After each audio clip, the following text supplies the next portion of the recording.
Hey, good morning. Good morning. You know, before I introduced the show and everything, I started realizing, and I've done it before. I listened to the song that I picked 3 years ago. Yeah. It's pretty bleak, the words.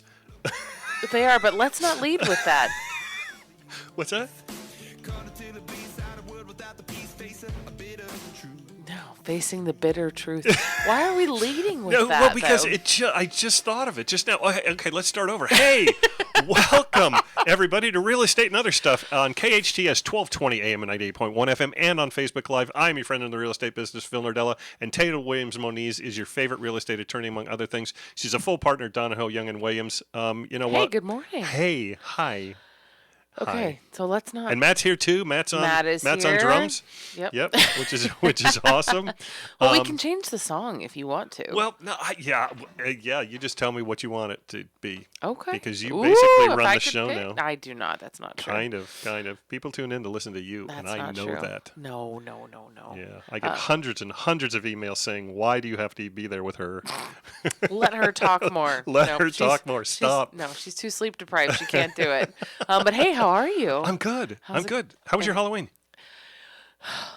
It was so good. We had such a nice time. I just couldn't believe how many trick-or-treaters we had at our house. Like, we ran out of candy. That's so funny. Yeah, it was unbelievable. And Mark, my partner, and his wife, Sherry, so graciously brought, like, extra bags of candy, but we still ran out. It was just crazy. Yeah, just kids everywhere. It's a Valencia thing.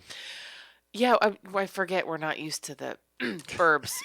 Exactly. We're West Side people, so we're like, oh my goodness. Exactly. Yeah. Yeah, if people came to your place in Santa Monica, what would you give them, stock options They couldn't and even stuff like get that? in. Or, No, that's right, because you they have, couldn't. it's gated and everything. Yeah. But my favorite thing, though, if Mark is listening, which I'm sure he's not, every trick-or-treater that came up, Mark goes, and what are you? And what are you? Like, he was like the inquisitor, I which want was proof hysterical. that you're actually dressed up. Right. Well, and half the kids were like, oh, I'm, so-and-so from some obscure movie that none of us have ever seen. And Mark's like, well, I don't know what that is. And Sherry and I were like, give him candy. Like, what? Why are you? Yeah, like, don't. That's not, rite of passage. Like, good grief. Did he make him sign anything? Or? No, but like, it was very funny. Sherry and I were like, and here's, some extra candy for you. Sorry You're about adorable. the high inquisitor over there. Yeah, sorry about that guy. Grief. But it was crazy, and the twins were there, so our neighbors all came over to see the girls, which was fun, and we took Cameron around a couple times, and of course, like, he has no idea what's going on. He's too young, but it was fun, That's and we ended up. Yeah, all the candy that he got from his trunk or treat last Friday, we ended up like giving back out because we didn't have enough candy. You know what? No matter what, and I've been around a long time, every single year they seem to come up with something different and new. Trunk or treat, I love it. Oh, that's a thing. That's been there forever. Yeah, it's apparently because I have people in my office that, like, when they were kids and they're like my age, they did a trunk or treat. You open up the trunk of your car and you decorate it, and then they go from car to car. Versus, Matt, have you heard of this, a trunk or treat? See, I had not. It's a young people thing.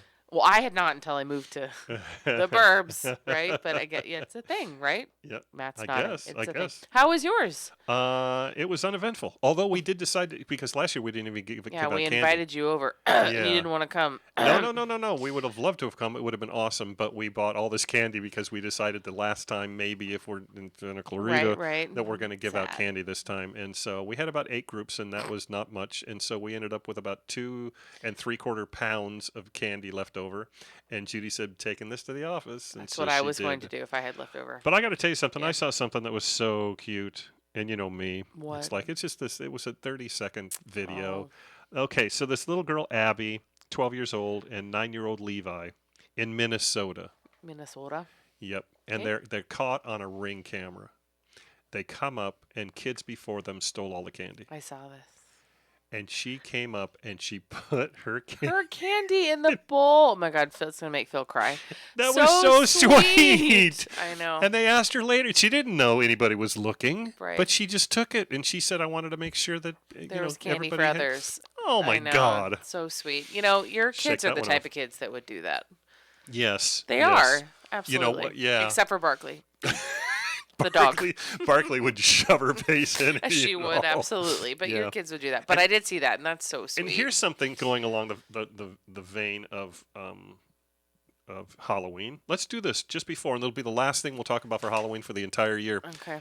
Highest paid dead celebrities. Right? It's kind of a Halloween thing.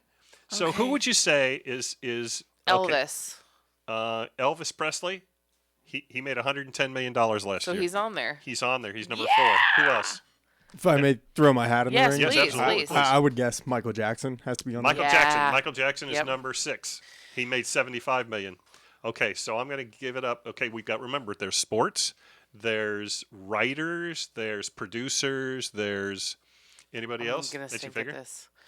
No, Kobe Bryant? Kobe Bryant's number 2. Oh. Good for you, huh? How much do you think he made? Oh, gosh. Well, no, I don't know. $400 million. I was going to say 200, so I'm glad I didn't guess. $400 million. Okay, so you want me to just go over them? Yes. J.R. Tolkien, number 1. Ah. Didn't even know J.R. died, but I guess he did.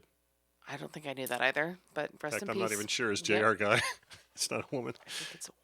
Okay, good. Yep. $500 million. Okay. That's not bad. Hey, man. If I could make, you know what? If I could guarantee Judy that I'd make $500 million when I'm dead, she would kill me today. She would not, because she loves you. But when I win the lottery, I'll give you that. How about this? David Bowie. David Bowie's number 3. Bowie. Yeah, he made $250 million. Elvis Presley, then James Brown. Yeah. I would not have thought James Brown. Michael Jackson, $75 million. Leonard Cohen. How about this one? Dr. Seuss. Okay, fair. Dr. Seuss is a real doctor? Yeah. Okay, $32 million. Jeff Porcaro, I don't know who that is. Charles Schultz. Charles Schultz. No, that's no idea. You know who Charles Schultz is? Charlie Brown? Matt, do you know? Charlie Brown? Oh, da-na-na-da-na-da-na. Wow, you need help with your pitch. Okay, yeah, if you would have done it like that, then yes. How rude. Well, yes, okay, sorry. Well, you know what? Because I started it, and I went, uh-oh, now I've got to finish it. Got it, okay. Wine Gabriel, whoever the heck that is. I don't know who that is. And then John Lennon and George Harrison. One made $16 million, the other made $12 million. Beatles. Good for them. Okay, so that's it. So no more dead, more people. We're not talking about dead people. We're done. We're done. Okay. What's next? Wherever you want to go, child.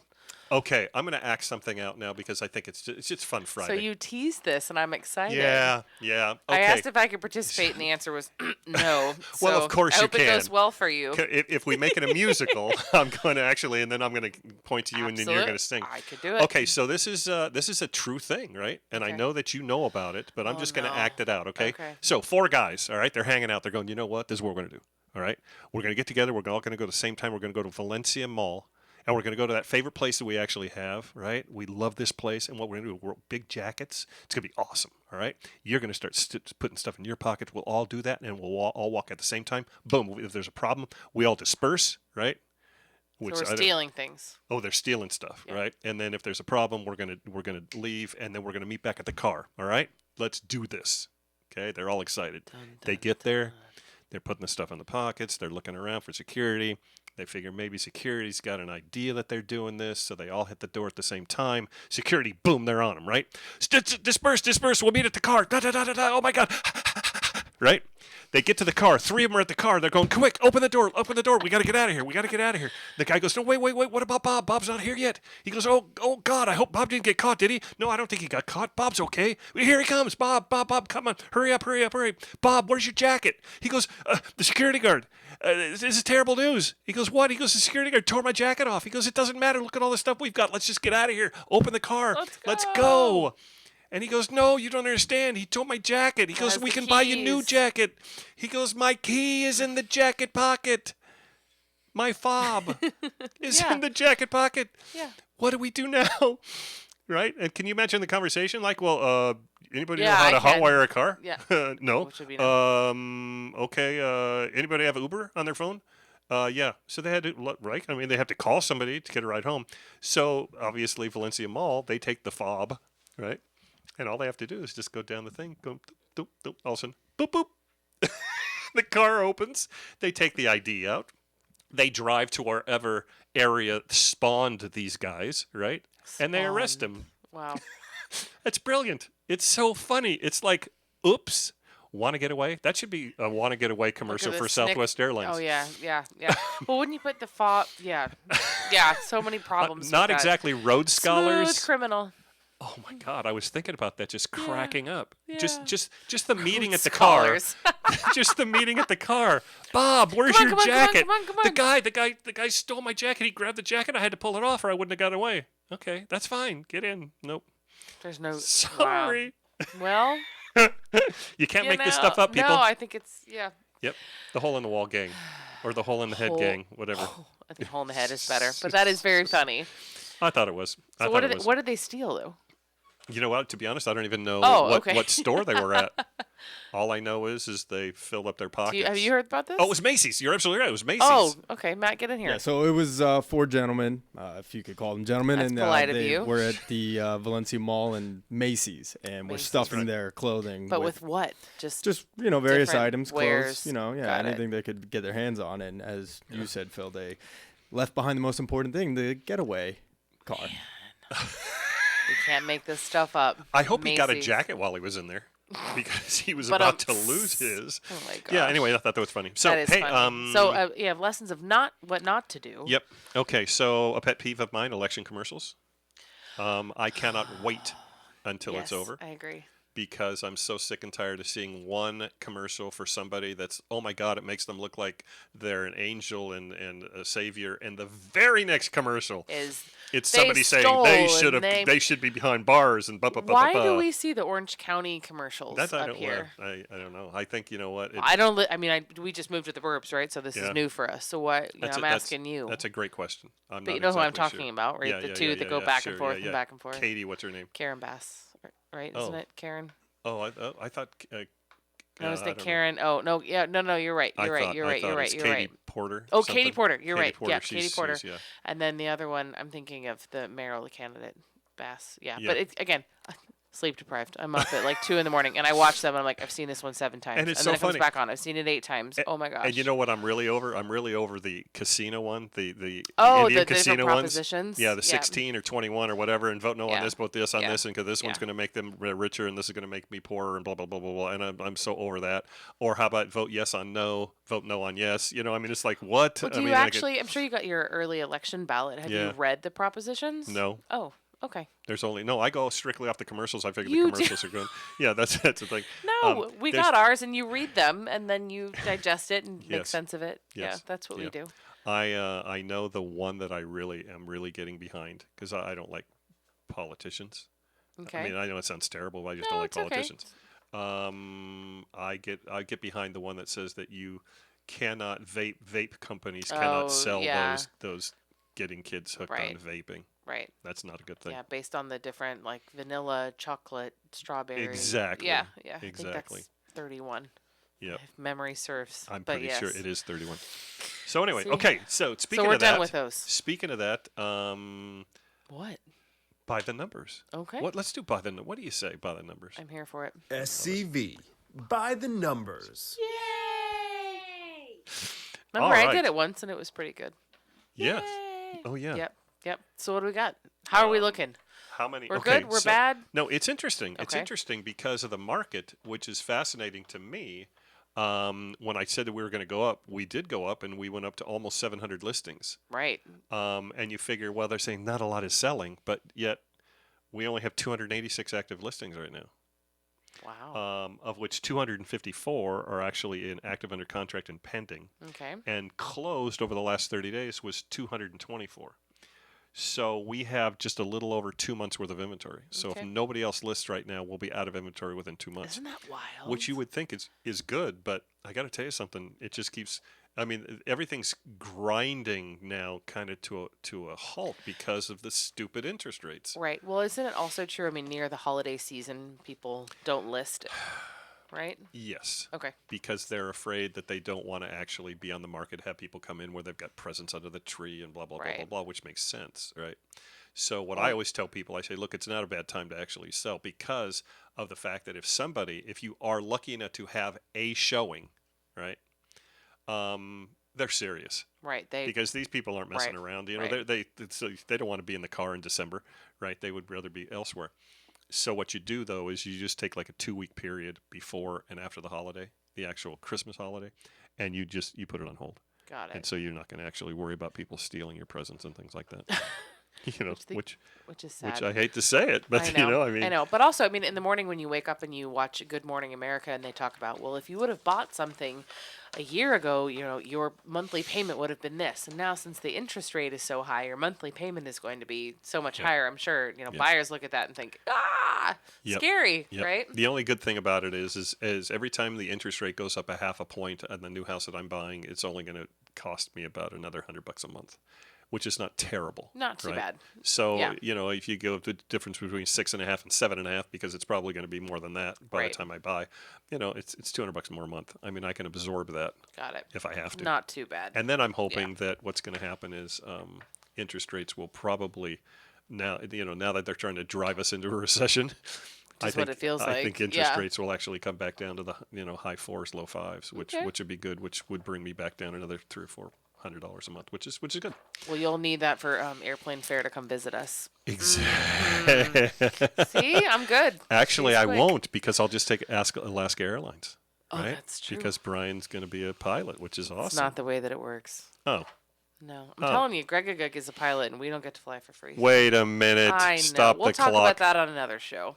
But hey, do we want to talk about what else we're going to talk about? How about this? What's coming up on today's show? Now that the show's over. Exactly. What's coming up on today's show in the next 60 seconds?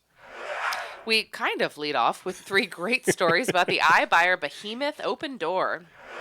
4 things to watch as Compass's annual conference unfolds this week. Widow sues Compass for alleged abuse in-pocket listing sale. No. Zillow lays off 300 workers as portal pivots from iBuying to super app. Coldwell Banker's CEO says not every company will make it through the slump. Ooh. Coal prices continue. That's not coal. That's wood. Why does it say coal? Wood prices continue to fall in September. Oh, no. Hang on a second. Prices continue to fall. It's supposed to be home prices.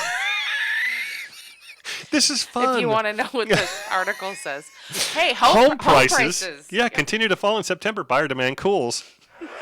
And hey, after a stable stretch, lumber roller coaster ride scales yet another hill. All that and less on today's show. What would you do without me? Oh, my God. You know what? NASCAR. I'm glad the mess up was you and not me. NASCAR was very funny. I'm sorry, anyone listening. We have nothing about NASCAR. But do we have a quick one, or should we take a quick break and regroup and then come back? Well, it's up to you.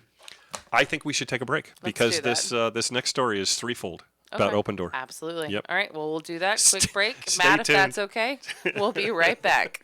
Okay. Welcome back to Real Estate and Other Stuff on KHTS 1220 AM and 98.1 FM and on Facebook Live. Again, it's me, it's Taylor, it's Matt, it's everybody. It is. It's everybody that matters. Happy Friday. Yes. Of course. Okay. So interesting thing. My house is on the market. Yes, right? absolutely. And so I thought just fun because I thought maybe it would be good for a story, which it kind of turned out to be. I called Open Door. The iBuyer Open Door. I love right? this. Yes. And so I got a hold of them and over they make it really very simple. How did the conversation go? So you called them and said, "Hey, I'm thinking of selling my house." Actually, no. It's easier than that. You get online and it says, "Give us the address. We'll send you a price." Right? Okay, so I can do that. So that's easy. Absolutely. All so right. I put them in there and it's great. So now try to remember this number. Oh God. 1,117,800. Okay. 800. 800. Okay, that's specific. 1 million. Got it. Yep. Well, they do that to make it look like they really tried to go they're down honing to in. Exactly Got right. it. Okay. So I thought, okay, well that's interesting. So that was the number that they gave you. They know nothing about my house. They know nothing about anything. That was the number that they gave me. Okay. And it's like, okay. So then for some reason you can click on it and it'll ask you some questions, right? Well, one was, is it on a cul-de-sac? And I said yes. Right. Another one was, do you have solar? Right. And I clicked yes. Okay. And they said owned. Right. Or leased. And I said owned. And so all of a sudden the thing went away and it came back and I'm thinking, oh, cool. Okay, this is going to adjust you. New value. $1,117,800. And I thought, interesting. So what they did is they sent me something saying that, so what we want to do is take this to the next level. We want to actually do some kind of a Zoom thing where you walk through the house and you can show us everything. You have to walk through. Oh, yeah, right? And to see if it's going to go to the second level. So, but I called the guy. And I said, well, before we do As that, one would do. Yeah. I don't understand how come the price after I said I'm on a cul-de-sac and I've got paid off solar, which is $30,000. Right. It didn't budge the needle, not a dime. Which is surprising to me. It was still $1,117,800. And so I called him up, and he says, and were you friendly? I was. I'm sure you were. Okay. I was. He's doing a job, and I get it. I'm not upset with it. So he anybody. said, hey, with the solar, what's going on? And I said, I don't understand. You got the thing that I paid off solar, $30,000. He goes, yeah. No. But we didn't take off the price for that. And I said, I'm sorry, what? He goes, we didn't subtract on the price for that. We kept it still at the 1,100,000. And I went, why would you subtract? I don't understand. He goes, well, not everybody wants solar. Right. And so we're not going Which is funny, we're not bringing you less money because of it. We're not going to hurt you because of it. But if you live out here, you want solar. Once you're here for a summer and you see what your Edison bill is. I bit my tongue because that's when I wanted to go, are you kidding me? What the heck, Richard? Please, no cussing on the air. Yeah, I got it. But what are you talking about? Yeah, I didn't understand it. He goes, yeah, no, not everybody wants solar. And I went, okay. Yeah, they do. Yeah, all right. Yeah, they really do. But even still, I mean, that's just something. Absolutely, that an extra $5,000 to the value. Correct. Because I understand you put in $100,000 pool, you get $20,000 back. I get that. Right. But throw me a bone. Not that I'm interested in it, but it just didn't make any sense. But their standard line is we don't give anything for solar. Now, if I would have put leased, you know what they would have said? For you to actually sell to us, you'll either have to pay it off or tear it off. Tear it off, right. Which is like, yeah, okay, I'll do that. So anyway, so I thought that was funny. So that's the first part. So we love Open Door. That it cracks me up. Okay, so how did you leave it with him? Thank you, but no thank you. He said, we can't. We're not going to do the thing because you're the realtor and you're also the owner, which is fine. But we have to switch you to a different department. Oh. And I went, okay, because we've got a department that actually works with realtors on these things. So if I had a listing that I couldn't sell, then I could actually call them and say, hey, would you do it? And they would pay me a 1% commission, blah, blah, blah. Got it. Anyway, I thought that was pretty funny. But, interesting. So let's talk about... Good for you doing your due diligence. Well, I just thought, as soon as he said, not everybody wants solar, so we didn't take off for it, I went, this is going to be great for the show. Yep. This is so whacked. So now maybe because of what we talked about... for some reason I can't. Okay, we're fine. There's two more things that came up for Open Door. Right. Okay, here's the first. And I think this is interesting timing. On Wednesday, Open Door came out and they laid off 18% of their workforce ahead of their quarter 3 earnings call this week. The cut affects approximately 550 people. Open Door CEO Eric Wu said in a blog post Wednesday, and come amid a worsening housing market that has forced layoffs across the real estate industry. So this guy is saying the iBuyer giant Open Door Wednesday announced that it has laid off 550 workers. That's a lot, 18%. Yeah, that is a lot. And he's saying it's because we're going into the worst real estate market in 40 years. And I'm like, which I don't necessarily agree with. How would you even know? And it's like, okay, well then obviously you've never gone through 2008. In 2008, this is a blip compared to 2008. Right. So that I thought was kind of interesting. Right. They say scaled back our capacity by over 830 positions, which I get. Okay, and this tells me the reason why they did that is because when they came out with their earnings, what did they say? Drum roll. Yep. Brrr. Open Door lost nearly $1 billion in quarter 3. In what he calls once in a 40-year market transition. So what he's saying is, sorry, we're absolutely getting crushed, right? But I'm going to tell you as the owner or the CEO that it's a 40-year market, which a 40-year transition into this market that's never been worse. And so it's not us. Before. It's not us. Right. It's the market. It's the terrible market. Absolutely. So have you noticed their commercials have changed recently? They've put more effort into their commercials. So they have more examples of why you would want to sell to Open Door, right? Because you don't want people walking through your house, or you don't want to fix your sink, or you have young kids at home, and so it's just easier. Yep. But they've added like more layers to why it makes more sense to sell to them. Mm-hmm. So they're trying to get more creative. You can tell. That's called creating pain. Okay, they want to actually show you pain, and then they want to tell you how they'll take away your pain. Absolutely. Which makes sense. It's just like an aspirin company. Right. Oh my God, look at it. It's so neck. bad. Just take this. Exactly. Okay, and we're gonna draw. But they're definitely terrible scenario. Putting more money into that because I've noticed those. Yes, which I thought was fascinating. Mm-hmm. This whole thing. I mean, their price. The people that bought their stock obviously are getting killed, but I mean all of the real estate companies' stock is terrible. Theirs I think is at $3. It started at 20 something. Right. Well, they're not down to the penny yet, which we talked about. Right Offer when you're pad. taking off. Yep, exactly. I wonder what's happening with OfferPad. I don't know exactly what it's at, but I know they had to get it past $1 or they were going to be taken off the stock exchange. I don't know. So anyway, I mean, there's a lot here when it comes to, but they actually lost officially $928 million. This is insane. From I July, think there's a certain situation for an iBuyer, right? From July through September. That's not going to go away. I think there's certain people that could profit from it in very limited situations, which we've talked about. Exactly. But I mean, I think the rest of it's kind of scammy, you know? Yeah, there are some where you walk into the house and you go, this would be perfect for an iBuyer. Right. Because you know what? By the time we actually get in here, get all this trash out, and actually try to see if we can't figure out how to keep it standing, then.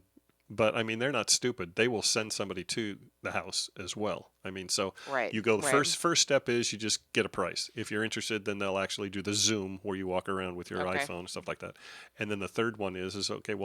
You sign the contract, then we'll have it appraised. Then they're going to mess with you with the price. You should have done it so I could see the contract.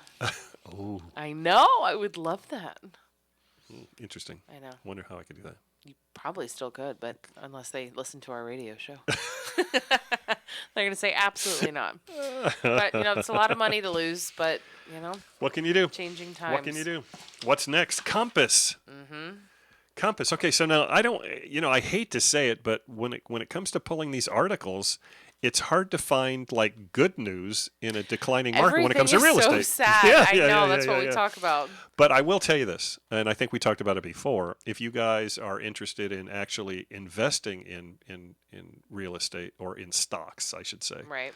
As soon as we feel that we've gotten through this, in other words, you take another year, we go into a recession, interest rates come down, stuff starts to sell again, right? Which will happen. Right. It could happen quickly too, okay?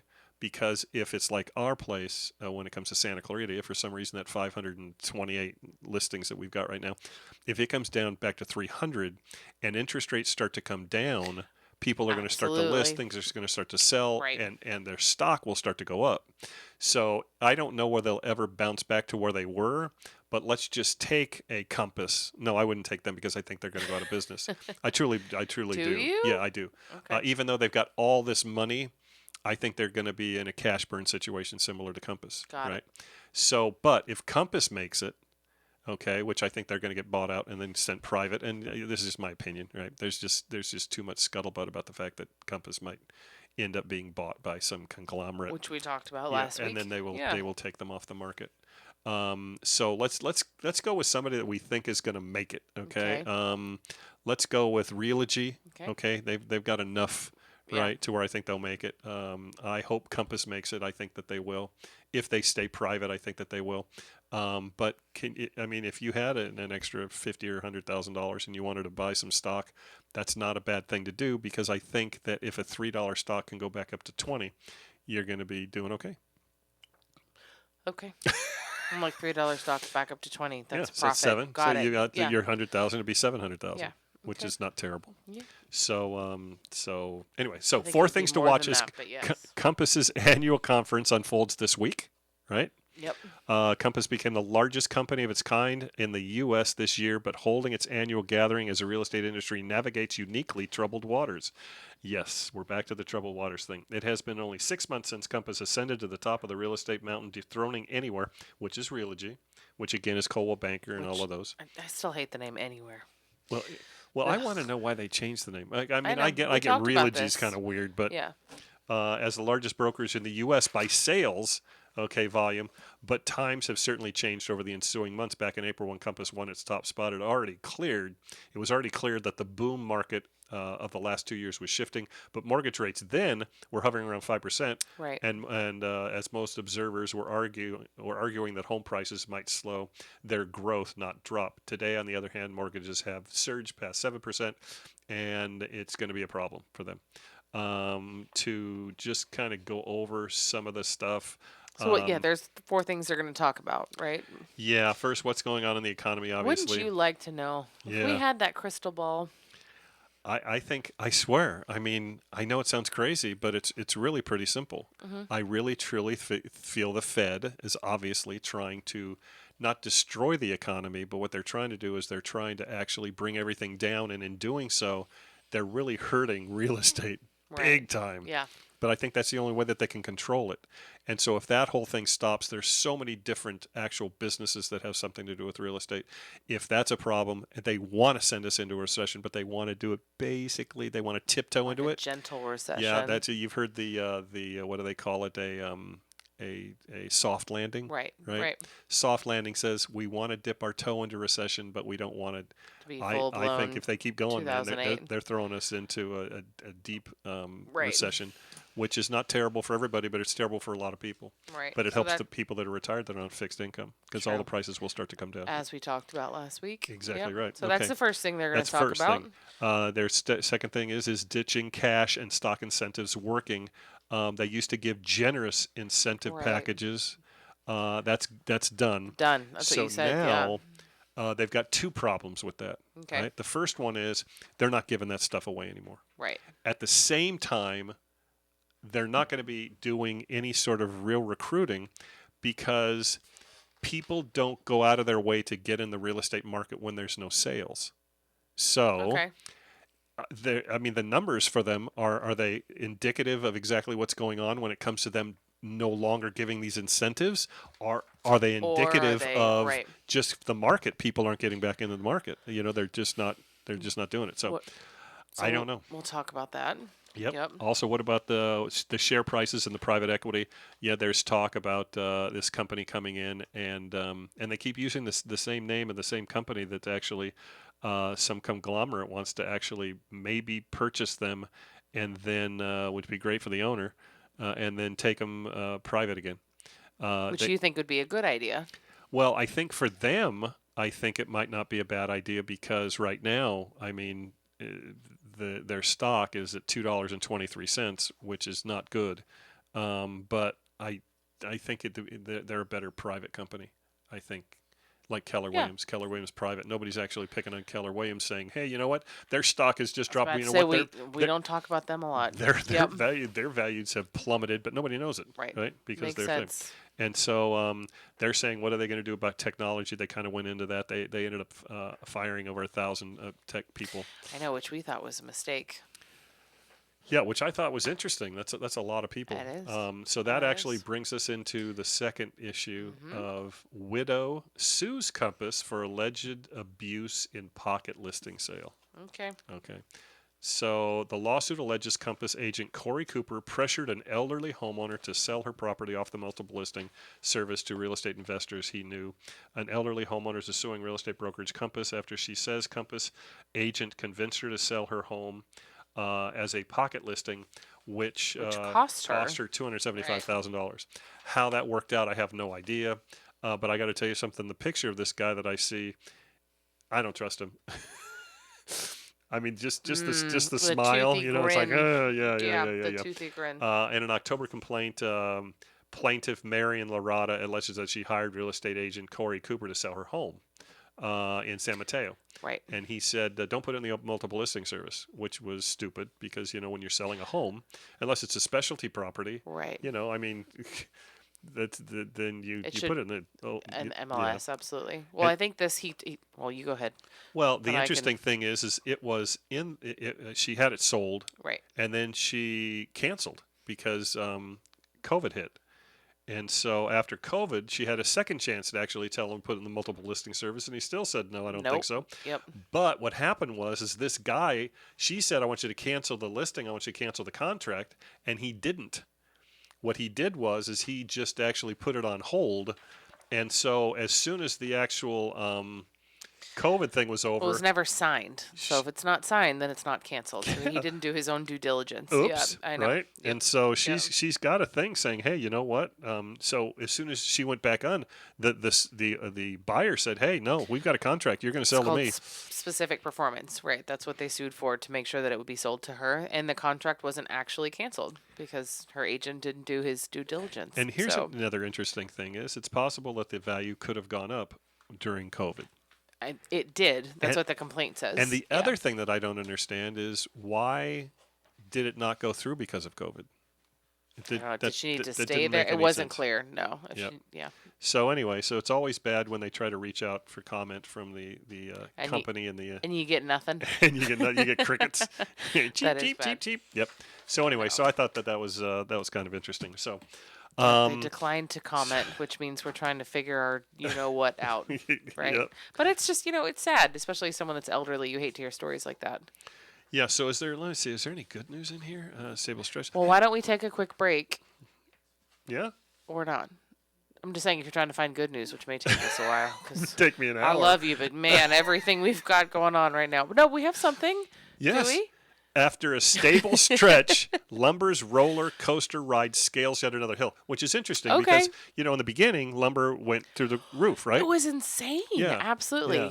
The costs were crazy. And remember we talked about your baseboards in your house in Texas, right? They said if you want wood baseboards, they're going to cost you another $9,000. $9,000. Well, that's fine if I was buying a 10,000 square foot house, but it's 3,000 square feet. Yeah. Give me a break. Yeah. So Lumber's been a roller coaster. And I don't know if everybody understands why lumber went up so much. It's because when the pandemic hit, it was twofold. Okay, the first problem is they guessed wrong when it came to the lumber places that they cut down the trees and do all of those things. How much lumber they would need. Yep. Right. And so they said, we're going to scale back because no one's going to need lumber because no one's going to be there. No one's going to have money. It's going to be a whole situation. Everything's shutting down.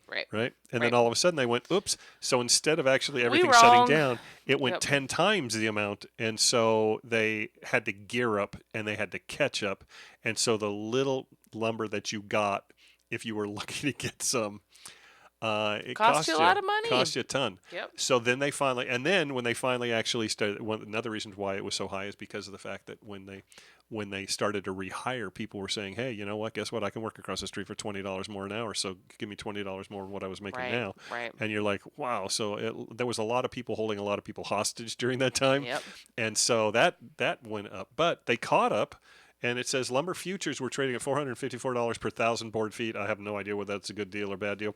Monday after ascending, they went up again, though. They went up to $539 per 1,000 board feet the week earlier. So, but it looks like the whole idea behind this article is the fact that it's not down and settled, but they're thinking that the mid to low 400s is probably a good. So it's not as crazy as it was before. Exactly. Okay, well that's good for you and your baseboards. No, I didn't get wooden baseboards. I couldn't afford them. No, they've got a thing called MDF, right? Oh, I know what that is. Oh yeah, okay. Yeah. It's multi-density fiberboard. Yeah. What's that? Multi-density fiberboard. Look at you. MDF. We talked about this. Oh, I know, but let me write that down. Oh, multi-density fiberboard. Good for you. I think that's what it's called. God, no, I'll have to Google it during the break. Wouldn't it be MDFB then? No. That's what has to be fiberboard. No. MDFB. No, fiberboard's one word. Correct. I watch enough HGTV. I think I'm right. Look at you. I know. Well, I'm up at all hours, Well. But so it's good. So at least, in terms of wood, everything's wood? getting better. I do not, but thank you for asking. But it's getting better, right? It is. It is. I'm trying to find one moment of positivity. That's what we're doing because when we come back, there's going to be some other interesting things. They're probably not going to go into your I'm so excited file. Fair enough. But, it's going to be interesting. We will be back. Always. Yes. We will. Hopefully. Hey, okay, welcome back to Real Estate and Other Stuff on the sunny and Friday. Chilly day. It's so nice. I love the weather right now. Yes, yes. And the excuse to wear a sweater is nice. I know. I like Yeah. it. Okay. Yeah, So good anyway, stuff. welcome back to Real Estate and Other Stuff on KHTS 1220 AM and 98.1 FM and on Facebook Live. Again, it's me, it's Taylor, it's Matt, it's everybody that matters in life. Except for Greg and Except Judy. for Greg, yeah. Yeah, and Well, our that's kids. true. But that's fine. That's true. It's fine. Hey, you know what? And so I've got to give not props, but I've got to mention EXP. If I'm going to say everybody, when it comes to Compass and everybody's stock and everything's down, EXP is the same, and I work for EXP. They had a challenging quarter number 3, as they all did. It's interesting because they've got down here their revenues rise and their profits fall, which is interesting. Okay. Because obviously they did something to bring up their overhead, right? I mean, if your revenue goes up, it says amid a slowing real estate market, EXP World Holdings managed to log a solid performance with its revenue increase 12% annually to $1.2 billion during the third quarter of 2022. 1.2 billion. Yikes. Yeah, but you know what it says, though? At the end of the day, where they actually said one of the best quarters ever, but they only have $4.4 million when it comes to when everything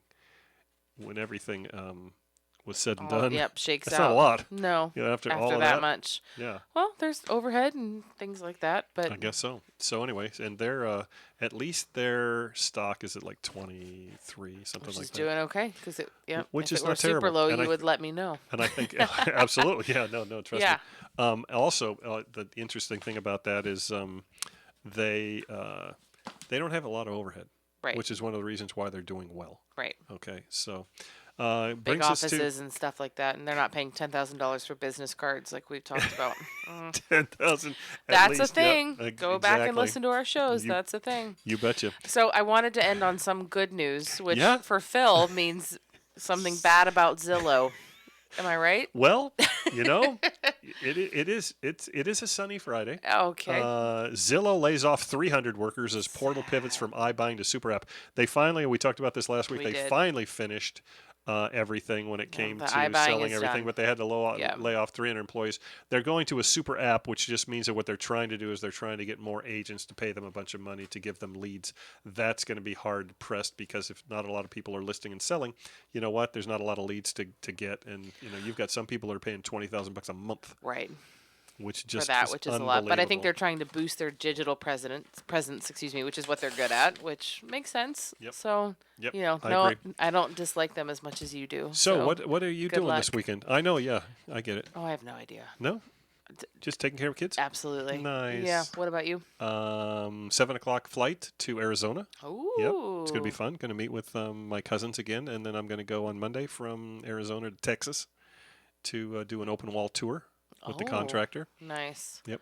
We'll have to hear all about it. And I've got some people there already saying, hey, when you're here, let's go to dinner. Can we do this? Can we do that? So, yeah. So well, the good thing about you is even when you're gone, you're always available. Of course. So if people want to reach you, how do they find you? Oh, you know what? They could call me on my cell. It's 661-312-3561, or go to philnordella.com.